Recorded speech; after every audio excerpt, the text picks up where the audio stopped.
Tunaendelea tukisema hivyo kwamba wanawake wote wanasema wanaume ni mbwa,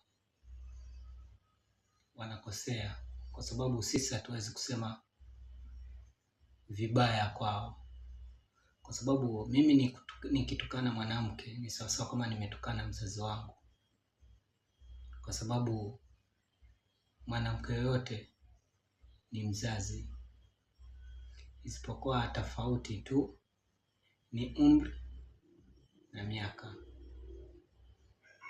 Vitu vile, umri na miaka ndio tofauti, lakini mwanamke ni mwanamke.